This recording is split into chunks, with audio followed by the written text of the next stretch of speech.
오늘 설명에는 예비 중에 수학 학습 전략 설명이에요. 제가 이제 세 가지를 주제로 좀 설명을 좀 드릴 거고요.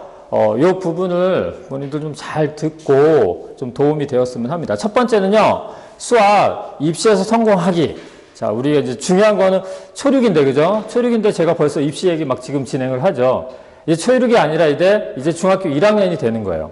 중학교부터는 저희들은 입시의 시작이라고 얘기를 하거든요. 그래서 일단 수학 입시에서 성공하기 첫 번째 주제로 설명을 할 거고요. 자, 두 번째는 수학 이제 중학교 올라오면 이제 시험 보는 거는 알고 계시죠? 2학년 때부터 이제 우리가 시험을 보는데 수학 내신 만점 전략에 대해서 또 설명을 드릴 겁니다. 자, 마지막으로는 입시에서 성공하고 내신에서 만점을 받을 수 있는 그 수학 프로그램인 서강수학원 학습 프로그램을 자, 설명을 한 60분 정도 진행할 수 있도록 그렇게 하겠습니다. 자, 일단 기본적인 설명에 앞서서 제가 요 화면을 한번 좀 띄워봤어요. 자, 그노티세 아우턴이라고 해서 아마 너 자신을 알라. 이거 굉장히 많이 들어본 명언일 거예요. 여기에 있는 이 철학자는 누굴까요? 소크라테스죠. 소크라테스는 제자들이 많이 따랐다고 하네요. 제가 이제 뭐 한 일화를 좀 말씀드릴게요. 그 제자들을 만날 때마다 소크라테스는 이 얘기를 그렇게 많이 했대요. 너 자신을 알라. 또 이 제자를 만나면 너 자신을 알라. 또 만나면 너 자신을 알라. 계속 그 얘기를 하다 보니까 제자 중에 한 명이 너무 궁금한 거예요. 이제 스승인 소크라테스한테 이렇게 물었대요.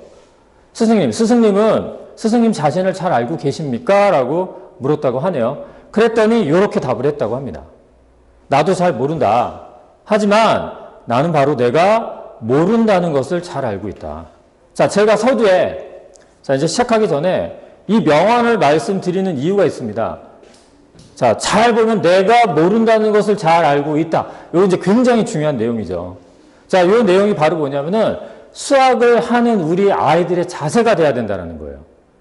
우리 아이들은 일반적으로 어떻게 알고 있냐면 자기가 좀 잘하고 있다, 잘 알고 있어, 모든 거 잘해 이렇게 생각하는 경우가 굉장히 많은데 수학을 하는 기본적인 자세는 내가 모르는 것을 정확하게 알고 있어야 된다. 라는 의미에서 제가 이 명언을 처음에 이제 소개를 했고요. 자, 이런 상황도 한번 제가 보여드릴게요. 이제 시험을 치렀죠. 그리고 이제 부모님과 우리 딸내미와 대화를 하는 거예요. 집에 딱 와서 시험 잘 봤어? 엄마가 이제 물어보죠, 보통 웃으면서, 그죠? 그럼 우리 딸내미들은 무표정으로, 뭐 아니면 좀 우울한 표정으로 아는데 틀렸어. 이런 말 진짜 아마 어마어마하게 많이 앞으로 들을 겁니다. 한 뭐 수백 번 들을 거예요. 자, 그러면 이제 엄마들은 이렇게 반응을 하겠죠? 아는데 왜 틀려? 그럼 아이는 이제 점점점 하면서 이런 변명을 할 겁니다. 시간이 없어서. 아는지 알았는데. 계산 실수로. 뭐 이렇게 방정식 세우는데 이 양을 잘못해서. 결론은 뭘까요? 결과적으로 이 아이는 모르는 거예요.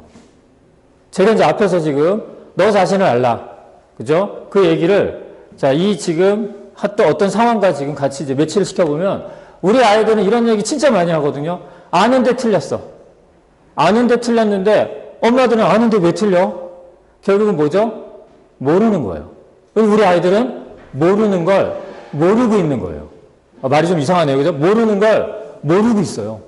모르는 걸 알아야 되는데. 자, 다시 한번 강조를 하겠습니다. 수학을, 자, 우리 대하는 자세는요, 모르는 걸 정확하게 알고 시작해야 된다는 겁니다. 자, 그거를 우리 마음속에 품고 지금 세 개 주제를 제가 설명을 할 수 있도록 그렇게 하겠습니다. 자, 이제 첫 번째, 다시 이제 본격적인 내용입니다. 수학 입시에서 성공하기 해서 제가 6개의 질문을 밑에 넣어놨고요. 어머님들 책자 중에 이 책자를 일단 보시면 돼요. 이 책자 그대로 지금 있습니다. 제가 중간중간에 이렇게 우리 첨부한 자료들 빼고는 다 있으니까 혹시 잘 안 보이시거나 그러면 이 책자 보시면 됩니다. 제가 6개 질문을 한번 해볼게요. 가장 영향력 있는 과목은 무엇일까요? 두 번째, 내신에서 가장 어려운 과목은 뭘까요? 세 번째, 가장 포기 많이 하는 과목은 뭘까요? 자, 네 번째, 자, 주요 과목, 국영수 중에서 가장 중요하게 생각하는 과목은 뭘까요? 그 다음, 고등학교 가서 가장 많이 공부하는 과목은 뭘까요? 수능 과목 중에서 가장 어렵고 비중이 큰 과목은 뭘까요? 뭘까요? 수학이죠. 그죠? 수학이죠. 자, 수학이라는 과목은요, 참 신기하죠? 굉장히 중요해요. 비중도 굉장히 커요. 그래서 아이들도 굉장히 많이 공부해요. 그런데 아이들은 굉장히 어려워해요. 그래서 포기를 많이 해요. 참 진짜 아이러니해요. 굉장히 중요한데, 그죠? 자, 이런 과목들 포기하면 될까요? 안 됩니다. 그래서 오늘 오신 부모님들은 아마 관심도 있으시고, 그 다음에 우리 아이들의 수학을 좀 어떻게 하면 잘할 수 있을까를 아마 고민하는 부모님이라고 저는 생각을 해요. 그렇기 때문에 오늘 자, 이런 학습 전략들을 제가 하나하나 자, 우리 공개할 수 있도록 하겠습니다. 첫 번째 자료는요, 문과, 이과 계열 선호도를 한 2,000명 대상으로 자, 설문조사를 한 자료예요. 남학생을 조사를 해봤더니 이과 선호가 90% 정도가 나온대요. 여학생을 조사했더니 약 70% 정도가 나온다고 하네요. 평균적으로 한 80%니 2,000명을 기준으로 지금 설문조사를 한 거거든요. 그러면 1,600명이 이과를 선호한다라고 대답을 했고요. 400명은 자, 우리 문과를 가겠다라고, 문과를 선호한다라고 대답을 한 거예요. 자, 이제 부모님들이 이런 생각 하시겠죠. 고작 2,000명인데 이게 우리 객관적인 자료일까? 그래서 또 하나를 준비했습니다. 지금 현재 고등학교 유형별 2022년도 현재 문이과 비율을 이렇게 조사를 해봤어요. 조사를 해봤더니, 자, 전국형 자사고, 줄여서 우리가 전자고 또는 전사고 이렇게 얘기를 하죠. 이 학교는 전국에 10개밖에 없습니다. 자, 오늘은 이 전국형 자사고를 설명하는 시간은 아니니까 그냥 간단하게 할게요. 일단 공부 잘하는 애들이 가는 학교. 왜 전국에 10개밖에 없고요. 전국 단위로 뽑는 거예요. 대표적인 학교 민사고, 하나고, 용인 외대부고, 그 다음에 의대 전문 고등학교, 그래서 상상고등학교 아시죠? 그죠? 그런 학교들, 자, 그런 학교들인데, 이런 전국형 자사고에 쫙 보니까 이과별 요 빨간색으로 제가 보기 좋게 해놨습니다. 몇 프로? 거의 70%가 이과예요. 그리고, 자, 광역형 자사고, 서울에 있는 19개, 18개 고등학교가 있는데, 그 학교의 이과 비율을, 이것도 역시 공부 잘하는 애들이 가죠. 자, 거의 한 67%. 그 다음, 이 동네에서 공부 제일 잘하는, 자, 남고. 이 동네에서 공부 제일 잘하는 남고, 보인고. 자, 남학교다 보니까, 자, 우리 이과 비율이 83%. 그 다음, 광역형 자사고인데, 서울 외 광역형 자사고도 있거든요. 그 학교의 비율 82%. 그 다음, 주요 일반 명문고, 밑에 이제 다 적어 놨는데, 어떤 학교냐면 서울대 많이 보내는 일반고. 그 학교 비율 55%. 그럼 전체적으로 이과 비율이 굉장히 높죠. 제가 지금 빼놓은 학교가 한 두 군데가 있어요. 이과 100% 학교. 어딜까요? 방상고 말고. 방상고는 과정반, 그죠? 우리가 이제 아주 엄청난 영재들이 가는 학교. 영재 학교가 있죠, 그죠? 과학고. 얘네들은 집어넣지도 않았어요. 왜냐면은 이과 100%니까. 그런 애들, 자, 이제 어떤 학교냐? 어떻든 중상위권 아이들이 가는 학교예요, 지금. 그런 애들은 이과 선호도도 높고요. 그리고 이과 비율도 실제로 어떻다? 높다라는 거예요. 그러면 이제 여기서 물음표가 하나 생기죠. 어떤 물음표냐? 왜 이과를 이렇게 선호하지? 왜 이렇게 이과를 선호할까? 자, 이제 그런 물음표가 하나가 생기네요. 그래서, 자, 기사 2개로 제가 설명을 한번 해 드릴 겁니다. 자, 첫 번째 기사. 자, 여기 QR코드 넣어놨습니다. 어머니 QR코드 찍으시면요, 기사 원문을 볼 수 있어요. 나중에 한번 보세요. 이렇게 쫙 보시면 도움이 많이 될 겁니다. 자, 문이과 통합수능 이과가 1등급 휩쓸었다. 이런 말 지금 나와 있고요. 첫 번째 기사. 두 번째 기사는요, 문이과 통합수능 이과 프리미엄 현실로. 이과 프리미엄, 이런 무슨 뜻이에요? 이과한테 어떤 혜택이 있었구나. 자, 뭔지는 모르겠지만, 그죠? 제목만 딱 봐도, 이건 이과한테 무슨 혜택이 있었어. 라는 걸 알 수 있겠죠. 자, 그런데 이제 요걸 설명하기 전에, 오늘은 입시 전반적인 걸 설명하는 날은 아니잖아요. 제가 입시 수시는 어떻고 정시는 어떻고 전혀 언급은 안 하겠지만, 자, 그거는 좀 알아야 될 것 같아요. 1등급, 2등급, 3등급. 그거는 알아야 될 것 같아서, 그 뒷페이지 보시면, 아래 페이지에 있네요. 아래 페이지 보시면 제가 그거는 넣어놨어요. 그거는 좀 넣어놨고요. 그거는 간단하게 설명할게요. 이게 왜 중요하냐면은, 아이들을 지금 평가하는 방식이니까. 중학교, 고등학교 때 아이들을 지금 평가하는 방식은 딱 2개. 첫 번째, 위에는 상대평가, 아래는 절대평가. 상대평가는 상대적인 거죠. 나랑 영희랑 철수가 있어요. 나는 철수보다는 잘해요. 근데 영희보다는 못해요. 그러면 순위를 매길 수 있죠. 그럼 영희가 몇 등이에요? 1등. 내가 2등. 철수가 3등. 이렇게 순위별로 아이들을 평가하는 제도가 상대평가라고 하는 거예요. 순위별로. 그러니까 1등부터 100등까지 순서대로 쭉 나열을 해요. 나열을 해서, 자, 보세요. 1등부터 4등까지를 1등급이라고 한대요. 자, 5등부터 11등까지를 2등급이라고 한대요. 자, 12등부터 23등까지를 3등급, 24등부터 40등까지 4등급, 60등까지 5등급 해서 쭉쭉쭉쭉 나옵니다.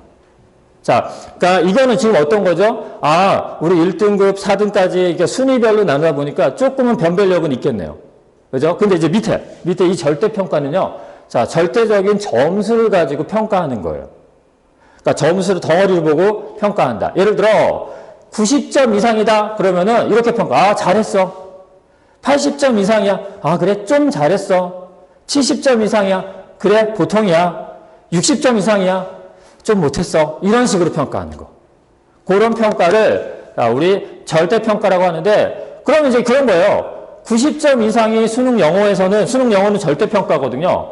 90점 이상이 다 1등급이에요. 그러면 100점도 1등급, 90점도 1등급. 변별력이 있나요? 100점과 90점은 변별력이 없어요. 그냥 90점만 넣으면 되는 거예요. 그럼 실제로 자 보세요. 수능 수학과 수능 국어는 상대평가고요. 수능 영어는 절대평가래요. 그럼 딱 봐도 영향력이 있는 과목은 상대평가. 수학, 국어가 영향력이 있고 영어는 조금 떨어진다.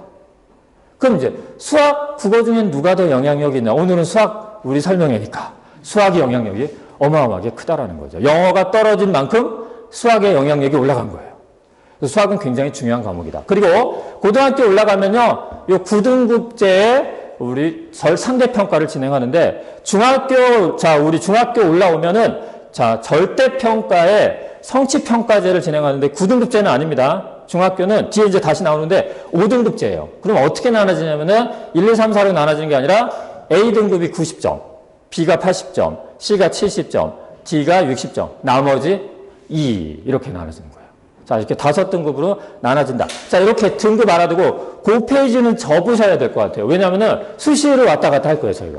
그 페이지 한번 보세요 라고 할 테니까 아니면 이제 외우시면 좋을 것 같고요. 자, 그렇게 보시고 이제 다시 앞으로 넘어갈게요. 문이과 통합수는 이과가 1등을 휩쓸었다. 자, 이제 무슨 내용이냐면은 이게, 왜 이렇게 이과를 선호하는지에 대한 지금 질문이었잖아요. 자, 그거에 대한 이제 기사를 보면서, 자, 우리 결과를 보면서 설명을 해 볼게요. 문이과 통합수능 2022년도에 처음 시작했는데요. 그러니까 우리 올해 대학교 들어간 아이들이 처음으로 문이과 통합수능으로 대학을 들어갔어요. 그러면 이제 그 전달을 먼저 좀 알아야겠죠.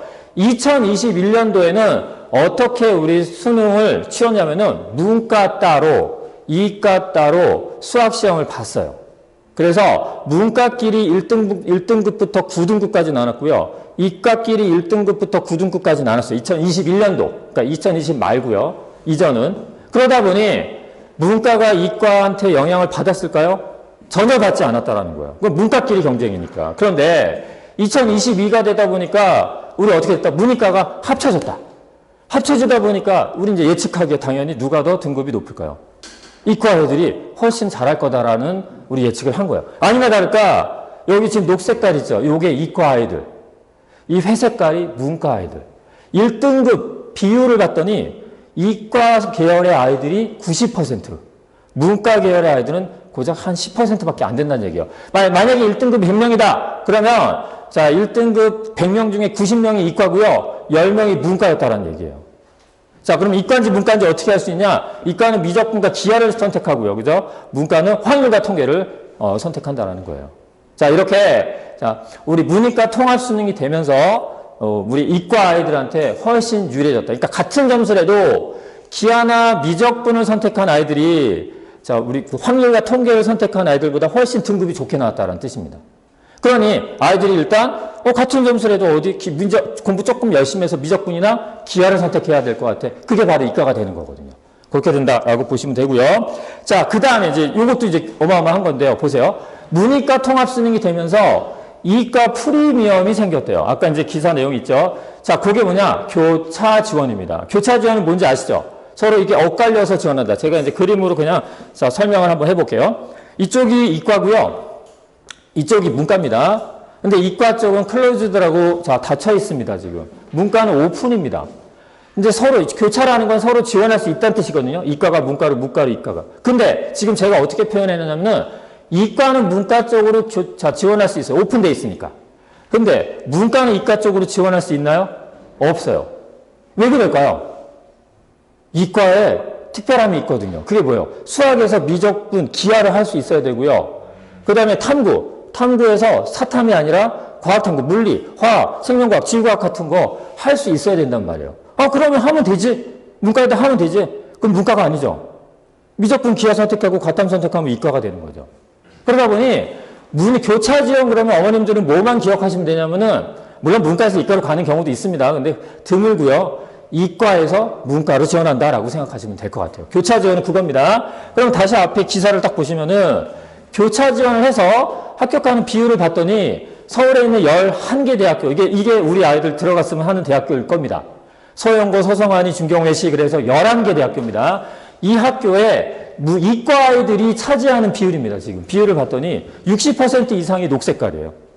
지금 서울대, 연세대, 고려대 아니네요. 서강대, 한양대, 중앙대, 경희대, 서울시립대 이런 대학교들은 60%가 이과 아이들이 문과 계열 학과인데 이과 아이들이 차지하고 있다는 거예요. 평균적으로 봤더니 거의 한 60% 정도가 이과 아이들이 차지하고 있네요. 이걸 딱 보니까 이과를 선호하는 이유를 이제 알겠구나라는 거 아마 자 이제 딱 아실 것 같습니다. 자 이제 그다음 또 하나 이과 계열에 세 가지 밝은 전망이 있어요. 첫 번째는요, 2022년도부터 10년간 의대 정원 4,000명 확대한대요. 의대 정원 늘어난대요. 거기다 2022년도부터 원래는 약대가 약학 전문 대학원이었죠.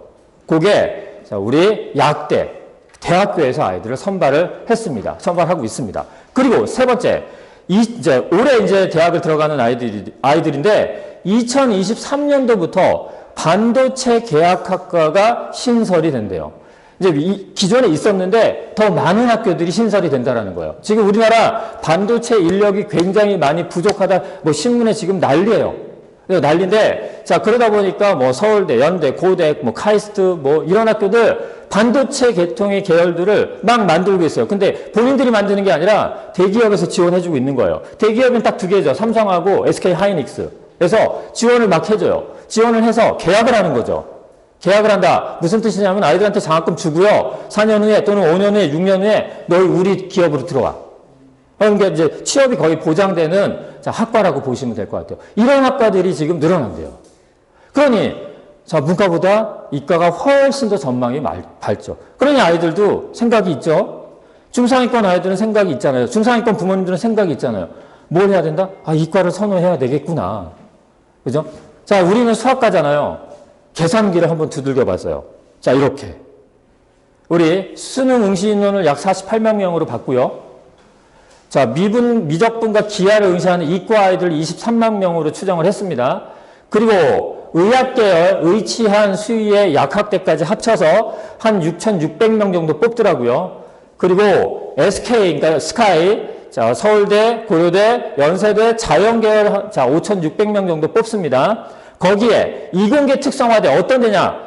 우리 카이스트, 유니스트, 디지스트, 지스트 이런 학교들, 포스텍 이런 학교들 한 2,000명 뽑습니다.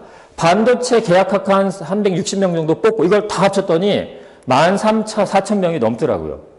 그럼 23,000만 명 분의 14,000 딱 해봤더니 비율이 6.3% 나와요. 자, 우리 아까 제가 1등급, 2등급 아까 했던 거 다시 한번 이렇게 싹 넘겨서 보시면요. 1등급이 4%, 2등급이 11%니까, 1등급이 넘어도 우리 요런 학교들, 서울대, 연세대, 고려대, 자연계열까지도 들어갈 수 있구나. 그리고 제가 또 알파라고 해놨죠. 플러스 알파. 이게 아까 교차지원 얘기했잖아요. 이과 최상위 애들은 또 이과 상위권 아이들은 교차 지원에서 문과로 가는 경향도 되게 많거든요. 그러니 한 2, 3%만 더해줘도 8%, 9%까지 올라갈 수 있다는 얘기죠. 거기에 학교를 조금만 더 낮춰요. 서성환이 이렇게 서강대, 서궁중간대, 한양대 이렇게 좀 낮추면은요. 10%, 11% 넘어설 수도 있다는 거죠. 자, 이제 이과를 선호하는 거에서 넘어서서 우리 아이들은 이걸 딱 보는 순간 어머니들은 이과를 선택해야 될 것 같아 라는 마음을 가져야 된다는 거예요. 그러면 이과를 선택하려면 우리 열심히 해야 되는 과목이 딱 하나 있죠. 이제 그죠? 그 과목이 바로 뭐죠? 과학인가요? 물론 과학도 중요하죠. 중요한 건 수학입니다. 수학이라는 과목을 열심히 해야 됩니다. 이제 지금부터는 그럼 수학 과목을 어떻게 열심히 해야 되는지를 말씀을 드릴게요. 자, 이제 수학 과목 어떻게? 일단 중학교 과정에서 내신을 만점을 해야 돼. 자, 수학이라는 건 이렇습니다. 수학이라는 건 개념 열심히 공부해야겠죠. 그죠? 개념 열심히 공부한 다음에 열심히 이제 문제를 풀어봐야 돼요.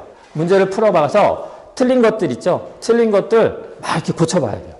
근데 누구의 도움을 중간에 잘 개입되면은 아이들이 참 망치는 경우가 좀 많아요. 그러니까 일단 기본적으로 좀 스스로 좀 생각하면서 문제를 해결해야 돼야 되고, 자, 그 전제는 수학의 기본 자세는 있죠. 그게 뭐죠? 아까 너 자신을 알라. 내가 정확하게 뭘 모르는지를 알고 있어야 된다. 그 전제하에서 모든 게 진행돼야 됩니다. 자, 그래서 수학 내신 만점 전략. 자, 자, 낮은 것부터 좀 시작해 볼게요. 지금 보니까, 이게 글자가 좀 깨졌네요. 수포, 뭘까요? 자가 되겠죠. 그죠? 영포자. 전포자는 뭘까요? 전과목 포기자. 그죠? 뭐 이런 애들도 있습니다. 뭐 역포자, 역사 못해서 음포자, 미포자, 뭐 국포자, 과포자 있는데 제가 뭘 가장 크게 해놨죠? 수포자를 가장 크게 했죠. 가장 자연스럽죠? 그죠? 전포자, 영포자 어색하잖아요. 그죠? 수포자, 되게 자연스럽죠? 왜 그럴까요? 수포자 인원이 엄청 많거든요. 자, 이제 그걸 한번 좀 보여드릴게요. 수포자, 수학을 포기하는 학생, 고교생 10명 중 3명이 나는 수포자라는 기사입니다. 역시 이제 보시면 될 것 같고요. 요 자료를 먼저 보여드릴게요. 이 학생 지쳐서 자고 있네요, 지금. 그죠? 자, 보세요. 과목별 공부 시간 비율이라고 되어 있습니다. 지금 이 녹색깔이 뭐냐면요. 수학이에요.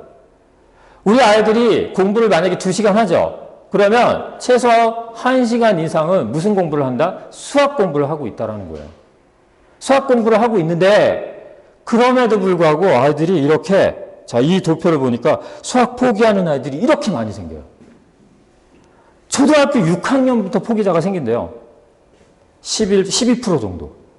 그 다음 중학교 3학년 돼서 한 23% 정도. 고등학교 2학년 돼서는요, 무려 한 33% 정도 되네요. 그러니까 고등학교 지금 그 강의실은 이런 분위기라고 보시면 될 것 같아요. 한 30명이 만약에 강의실에 들어있다. 수업 잔다 하면 33%니까, 그죠? 3분의 1이 자는 거예요. 그러니까 30명 중에 10명은 자고 있는 거예요. 수학 시간에. 자, 이런 지금, 자, 심각한 상황입니다. 수학이. 거기에, 자, 뒤에 이제 자료를 보니까 수학 때문에 스트레스를 받는 퍼센테이지예요. 초등학생은 무려 45%. 중학교 올라오니까 50% 넘어서 60% 넘었습니다. 고등학교 올라오니까 72%나 된대요. 수학이라는 과목은 굉장히 중요하고요. 공부하는 시간도 굉장히 많습니다. 그런데 스포자도 많고 스트레스도 지금 많이 받고 있어요. 그죠? 그래서 이제 선생님들한테 물어봤어요. 왜 이렇게 수포자가 많이 생깁니까? 수포자 발생 원인, 자, 크게 3가지만 체크를 해봤어요. 첫 번째, 뭐냐? 누적된 학습 결손이래요. 그러니까 학습 결손이 계속 누적되다 보니까 중간에 뻥뻥뻥뻥 뚫리다 보니까 아이들이 이어지지 않는다는 거예요. 학습이. 두 번째, 너무 내용이 어려워서. 세 번째, 자, 이런 것들은 이제 작으니까 이제 세 번째 볼게요. 변별을 위한 평가제도 뭐 이제 좀 유식하게 해놓은 건지 시험이 어려워서 이 뜻이죠. 자, 지금 왜 수포자가 생기냐? 왜 수학이 이렇게 어렵냐? 3가지입니다. 자, 일단 학습 결손 때문에. 그 다음 내용이 어려워서. 그 다음에 시험 때문에. 시험이 어렵기 때문에. 이렇게입니다. 그러면은 우리는 역으로 이거를 거꾸로 이거만 열심히 하면은 수포자가 아닌 뭐가 될 수 있을까요? 수학이 실력자가 될 수 있다는 거예요. 그래서 자, 결국 원인이라는 사자성어를 찾아봤죠. 비슷한 거. 결국 원인이라는 말이 있어요. 뭐냐면은 결말을 결정하는데 가장 가까운 원인을 찾아보는 거예요. 찾아서 자, 그거를 결말을 결정하게 하면 되겠죠. 그래서 수포자, 수학을 어려워하는 원인을 찾았습니다. 저희는 이제 3가지 찾았죠. 그거를 자, 수학 실력자가 되는 길로 저희가 전환하면 되겠죠. 그 방법은 아주 간단합니다. 자, 수학 학습 결손 없이 쭉 이어서 하되, 자, 내용이 어려워한다니까 정확하게 알 때까지 반복하는 거죠. 반복하고요. 그리고 변별을 위한 평가제도 아주 심한 문제들 나오니까, 자, 기본부터 어디까지 심화까지 열심히 공부를 하면 결국 수포자가 아닌 수학 실력자가 될 수 있다는 거예요. 자, 자세는 어때야 된다? 앞에 서두에 말씀드렸듯이 너 자신을 알라. 모르는 거는 진짜 내가 모르는 거야. 그걸 자, 가정하에서 이렇게 돼야 된다는 거죠. 자, 그렇게 해서 일단 우리 열심히 공부해서 수학 실력자가 돼야겠죠. 그 다음 이제 제가 요번 자료는요, 중학교 수학 성적, 서울 25개구의 수학 성적을 쫙 넣어놨어요. 쫙 넣어놨는데, 송파구가 몇 등인지 한번 볼까요? 자, 위에서부터 1등, 2등이거든요. 송파구 2등이에요. 송파구 애들 공부 잘하죠. 자, 지금 보니까 평균은 76.1점 나왔고요. 90점 이상이 무려 47.9%나 나왔습니다. 50점 이하는 25.6%니까 얘네는 수포자. 그럼 일단 우리 아이가 처음 시험을 딱 봤는데 50점 이하 나왔다. 수포자. 확률이 높다. 그죠? 자, 그렇게 보고. 일단 중요한 건 90점 이상이 지금 47.9%고, 그걸, 자, 우리 아까 등급 얘기했죠? 그거 다시 한번 뒤집어 보시면은, 중학교 때는 90점 이상이니까 A등급이지만, 고등학교 때는 47.9는 40%까지 4등급이잖아요. 그죠? 그럼 4등급을 넘어서 60%까지 5등급이니까, 그죠? 그럼 자, 우리 41부터 60%까지는 5등급이니까 결국은 몇 등급이 된다? 5등급밖에 안 된다라는 얘기죠. 그러니까 중학교 때 90점 넘었다고, 우리 애, 물론 잘한다고 해야겠죠, 아이들한테. 그죠? 뭐, 꿈과 희망은 줘야 되니까요. 근데, 속으로는, 90점은 아닌데, 라고 생각을 하셔야 된다라는 거죠. 자, 그러면, 저희는 어떻게 지금 평가를 하는지를 말씀을 드릴게요. 저희는 이렇게 하고 있습니다. 위에는 학교에서 하는 겁니다. A, B, C, D, 아까 5등급으로 나눈다고 했죠? 90점 이상은 A, 80점 이상은 B, 70점은 C, 이렇게 5등급 나누는데, 밑에는 저희 학원에서 아이들을 이렇게 나누는 거예요. 저희는 5등급을 9등급으로 나누고 있어요. 어떻게 나누냐면 A를 2개로 AA, AB로, B를 2개로 BA, BB로, C는 3개로 CA, CB, CC로, 그 다음에 DE로 이렇게 세분화해서 나눠서 주변에 있는 학교의 통계 자료를 계산을 막 해봤더니, 자, AA 95점 이상 정도를 AA로 저희는 잡았고요. 그 비율을 따져봤더니 한 11% 정도가 AA로 나오더라고요.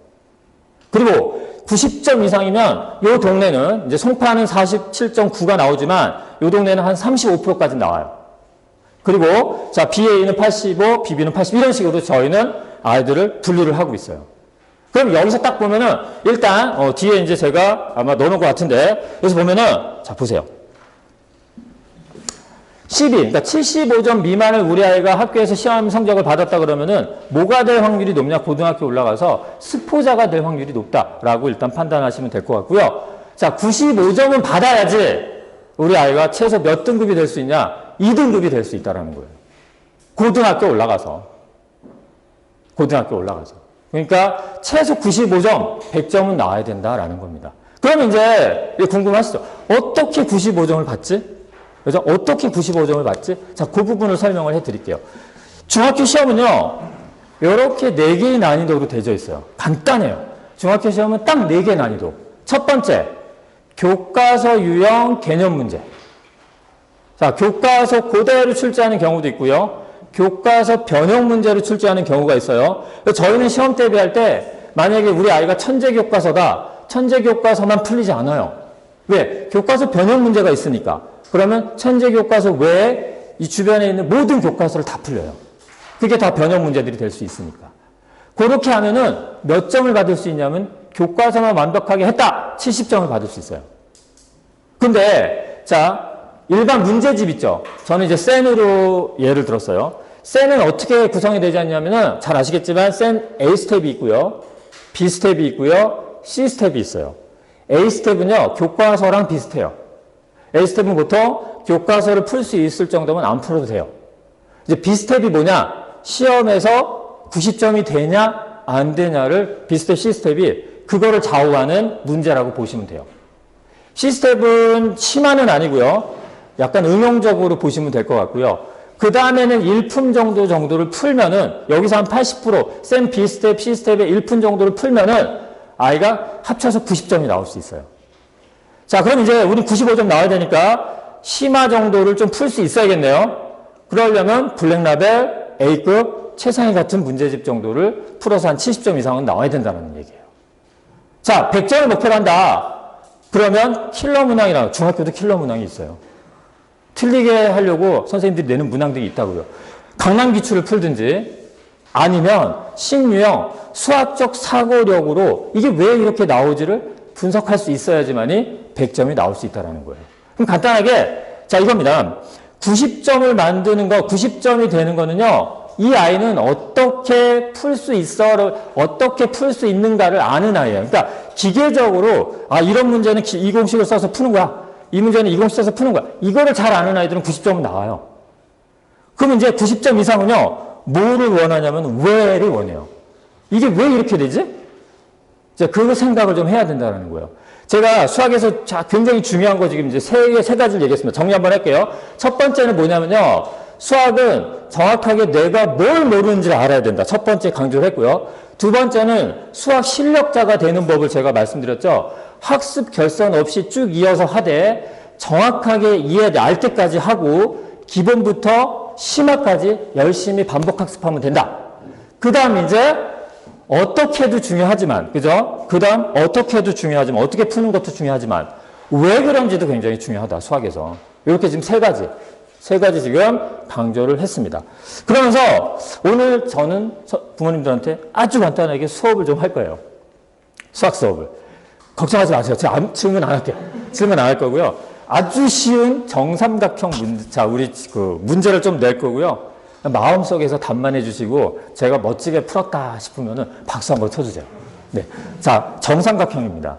일단 삼각형이라는 걸 먼저 좀 설명을 해드릴게요. 제가 선생님처럼 설명을 할게요. 저희 선생님들은 저의 100배 이상으로 수업을 잘하세요. 삼각형입니다. 삼각형 의미를 한번 파악해 볼까요? 각이 3개인 도형입니다. 뾰족한 요 각이 몇 개? 3개니까 삼각형 딱 됐네요. 그죠? 그런데 앞에 정이 붙었습니다. 그러면은 모두 다 뭐가 같다? 길이가 같은 삼각형. 그죠? 그래서 세 변의 길이가 같은 삼각형을 정삼각형이라고 합니다. 이 변에 대응되는 대응각이 자, 변의 길이가 같다 보니까 각도도 3개가 다 어떨까? 같겠죠. 그래서 자, 우리 60도로 같은 삼각형. 그래서 정삼각형은요. 간단히 뭐 이 정도는 알죠. 그죠? 뭐 긴장하지 마시고요. 이 정도는 다 아시죠? 세 변의 길이가 같고 세 각이 60도로 같은 삼각형을 정삼각형이라고 저는 이제 수업이 이제 마무리할 겁니다. 오늘 개념은 여기서 끝나요. 그리고 문제 하나를 내볼게요. 자, 이 문제가 있어요. 등산을 합니다. 등산을 하는데요. 등산로를 따라서 2km 지금 올라갔대요. 이제 궁금해졌어요. 그럼 나는 밑에서 높이로 몇 킬로 올라갔지? 이 각도 30도, 이 각도 60도. 자, 우리는 지금 뭘 배웠죠? 정삼각형을 배웠습니다.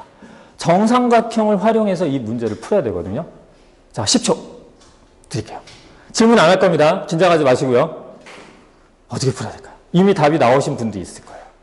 마음속에서 대답해 주시면 될 것 같습니다. 답 나왔죠? 그죠? 아마 이렇게 풀지 않았을까요? 제 글씨입니다. 요렇게. 사인 30, 그죠? 배웠죠? 우리, 그죠? 기억나시죠? 사인 30은 2분의 1이니까, 여기 30도니까, 여기 30도니까, 사인은 빗변분의 2km분의 높이잖아. 2km분의 높이잖아. 그게 2분의 1이잖아. 그럼 이 약분돼서 지워지고, 높이는 얼마 돼? 1km. 이렇게 구할 수 있겠죠. 그런데 틀렸죠.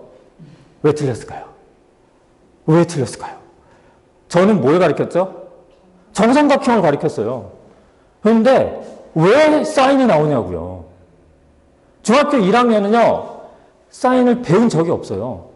오늘 가서 자녀들한테 스트레스 받겠지만 이 문제 보여주세요. 너 풀어봐. 물론 중3 과정을 배운 애들은 사인으로 풀겠죠. 근데 사인 잊어버리면 못 풀어요, 이거. 그럼 어떻게 풀어야 되냐? 정삼각형을 만들어야죠. 안 보이는 부분에 정삼각형을 만들어야죠. 어떻게? 요렇게. 왜가 나왔네요. 그죠? 요렇게. 똑같은 걸 밑에 한번 그려보세요. 그죠? 박수 치셔야 되지 않을까요? 그래서 이 정도 되면, 그죠?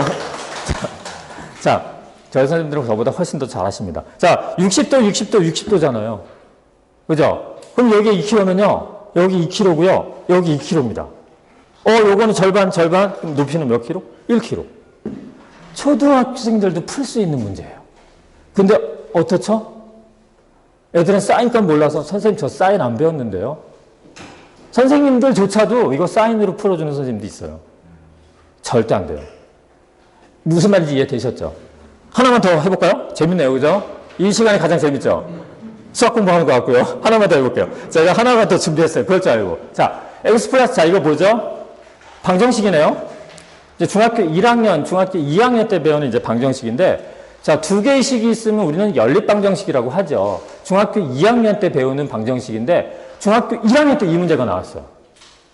그럼 중학교 1학년 애들은 연립방정식으로 이 문제를 풀 수가 없어요. x 플러스 2y는 2고 2x 플러스 y는 4일 때 3x 플러스 2y는 얼마야? 그러면 이제 일반적으로 우리는 어떻게 생각하냐면은 각각 연립해서, 그죠? x값 구하고 y값 구해가지고 대입해서 구하면 되잖아. 기계적인 거예요. 그게 바로. 그럼 이제 어떻게 하면 되냐면은 생각을 해야겠죠. 요렇게. 1학년이니까. 고민을 막 해서 이 두 개를 한번 합쳐봐요. 두 개를 합쳐보면 뭐가 되죠? 3x 플러스 3y가 되죠. 두 개 합치면 3x 플러스 3y가 되죠. 이게 얼마 돼요? 2와 4를 더하면 6이 되잖아요. 그러면 3으로 나누면 되겠네요. 그럼 x 플러스 y는 얼마 되죠? 2가 됩니다. 그리고 나서 요 식과 위에 있는 두 식을 활용해서 요걸 만들어야 돼요, 지금. 자, 보니까 요 식과 합쳐지면, 자, 2x 플러스 y랑 내가 구한 x 플러스 y 요거 합치면 3x 플러스 2y가 나오죠. 자, 그래서 2와 얼마? 4가 되지니까 이건 답이 6이 되는 거죠. 이렇게 푸는 겁니다.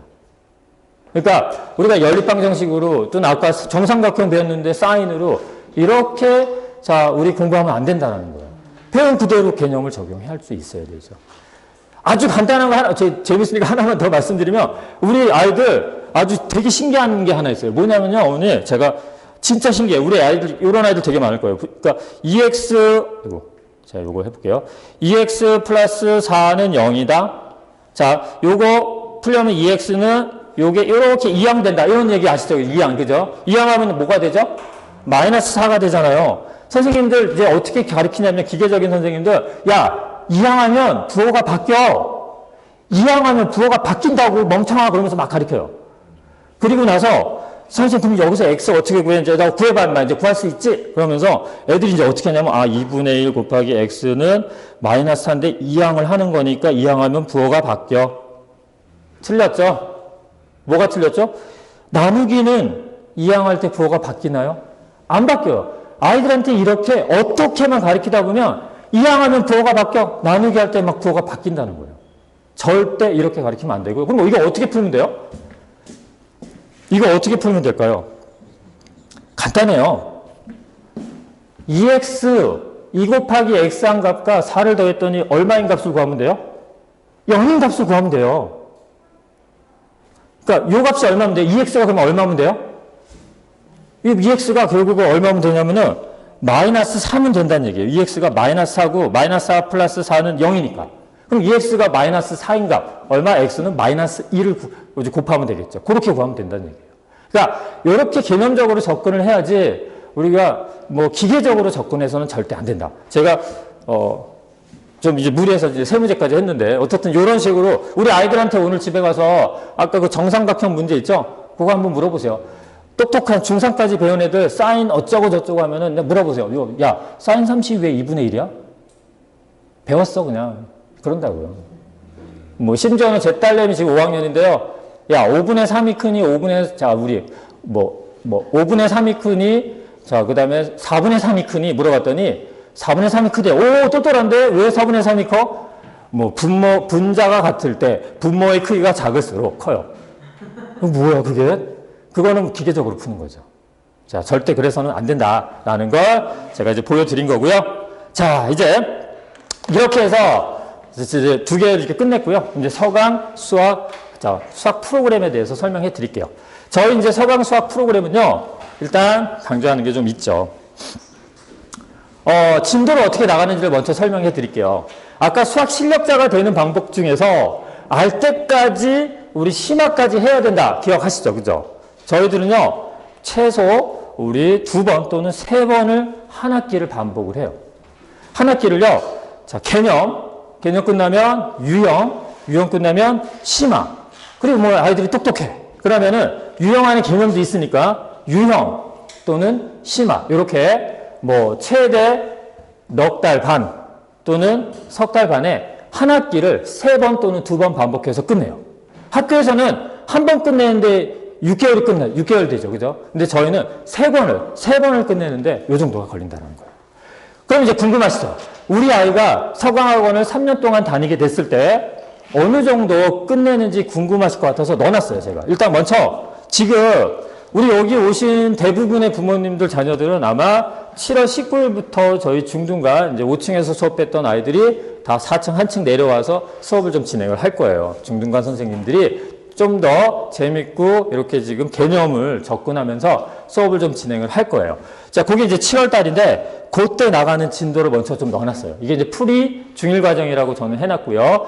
일단 명칭은요. 예비중일 A반, 예비중일 B반을 일단 해놓고 12월 달에 반배치고사 다시 한번 쫙 봐서 하이클래스 반을 좀 나눌 거예요.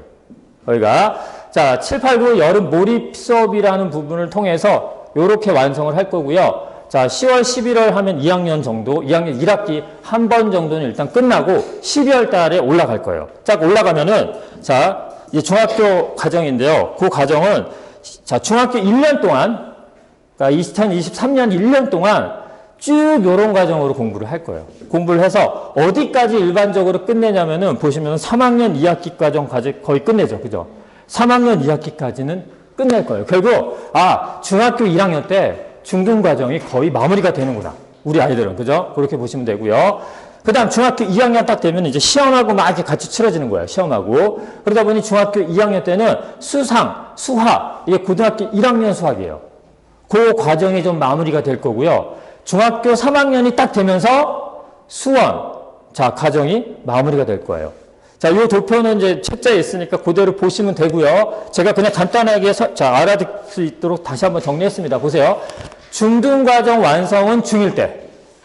그 다음, 고등 과정, 고1 과정 완성은 중2 때. 지금 우리 7월 달에 시작하는 아이들은요. 그리고 고2 과정 수원 완성은 중3 때 완성이 된다라는 겁니다. 커리큘럼, 로드맵, 자, 이렇게 지금 저희는 구성을 하고 있어요. 물론 이제 상황에 따라서 반복 횟수가 좀 더 필요하다라고 한다면 약간은 딜레이 될 수는 있겠지만 저희는 이렇게 지금 이제 커리큘럼을 잡고 있습니다. 자, 그 다음. 이제 수학 진도는 이렇게 나가잖아요. 그럼 이제 세부적으로 안에서는 어떻게 아이들을 완성을 시키는지를 제가 말씀을 드릴 거고요. 뭐라고 써있냐면 메타인지 학습이라고 했죠. 메타인지라는 말 아주 요즘 굉장히 핫한 말이죠. 많이 들어보셨을 거예요. 메타인지가 바로 요 두 개의 단어로, 우리 사자성, 이게 사자성어가 아니라 이제 뭐 명언이라고 해야겠죠. 이 명언 두 개로 설명할 수 있어요. 요거는 이제 앞에서 제가 얘기했고요. 그죠? 너 자신을 알라. 그거랑, 자, 지지위 지지, 부지위 부지, 시지야. 노노의 공자에서 나온다. 공자의 노노. 자, 나오는 건데, 자, 아는 것을 안다고 하고 모르는 것을 모른다고 하는 거. 그것이 곧 압니다. 그리고 소크라테스의 너 자신을 알라. 이게 바로 뭐냐면은 메타인지예요. 모르는 걸 정확하게 알고 그것을 계획해서 바꿔나가는 거. 그게 바로 메타인지. 저희 학습이 바로 메타인지 학습입니다. 바로 문풀학습과 오답, 완성학습을 통해서 이 메타인지 학습이 완성된다라고 보시면 될 것 같아요. 자, 보시면 문풀학습이라는 건 이런 겁니다. 아이들이 문제를 풀잖아요. 문제를 풀면 일반적으로 채점을 학생들이 바꿔서 하든 선생님, 자, 우리 급하게 막 선생님들이 채점을 해요. 근데 저희는 그렇게 하진 않아요. 저희는 문제를 풀면은 다 제출하고 가요. 아이들이. 다 제출하고 가면은 일일이 서술한 것까지 전부 다 채점해서 답만 맞더라도 서술한 게 틀리면 다 틀리게 해요. 다 틀리게 해서 그거를 수업 시간에 다시 넣어줘요. 넣어주면은 요거를 선생님이 개별 첨삭을 해줘요. 개별 첨삭해서 내 걸로 만드는 작업을 하는 거죠. 그래서 정확하게, 자, 일단 그거의 장점이 뭐냐면은 아까 수학을, 자, 우리 임하는 자세, 내가 정확하게 뭘 모르는지를 알아야 된다고 했잖아요. 그거를 이 문풀 채점을 통해서 정확하게 알 수 있다는 거예요. 그리고 정확하게 내가 틀린 것들을 오답을 해야 되는 게, 자, 우리 맞잖아요. 그렇기 때문에 오답 학습으로 우리는 좀 마무리한다라고 보시면 될 것 같습니다.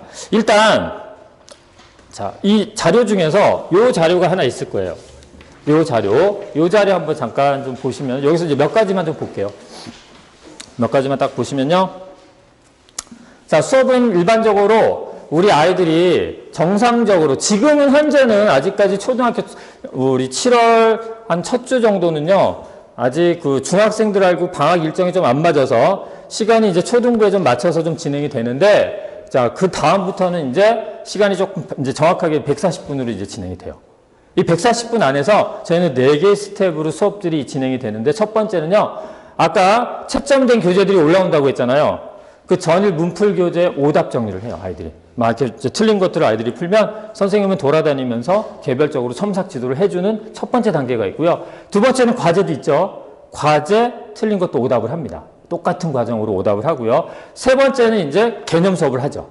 개념 수업을 아까 주입식, 계산식이 아니라 아까처럼 이렇게 이해할 수 있도록 수업을 하고요. 마지막 아이들도 문제를 막 열심히 풀어요. 선생님 지도하에서 열심히 풀고 그거를 이제 일정한 시간 내에서 제출하고 가야 돼요.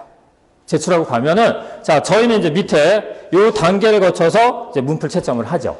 자, 문풀 학습해서 아이들이 학원에 제출을 하면 정확하게 채점을 합니다. 그래서 아이가 뭘 틀렸는지를 파악하게 해요. 그리고 나서 다음날 오답지도, 자, 첨삭지도 진행하고요. 오답 정리 완성한다라는 겁니다. 토요일 같은 경우에는 오답이 안 된 아이들은 굉장히 많이 남아요.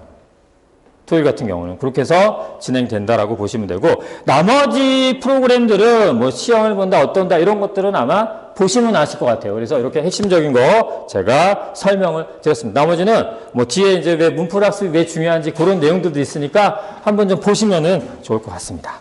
자, 그거 보시고요. 자, 서강 수학, 자, 우리 수학원 수학학습의 키워드 제가 뭐 이렇게 많은 것들을 하지만 그 중에 핵심적인 거 이렇게 지금 자, 색칠을 좀 해놨어요. 심화 완성하는 학습. 3번 반복, 심화까지 완성합니다.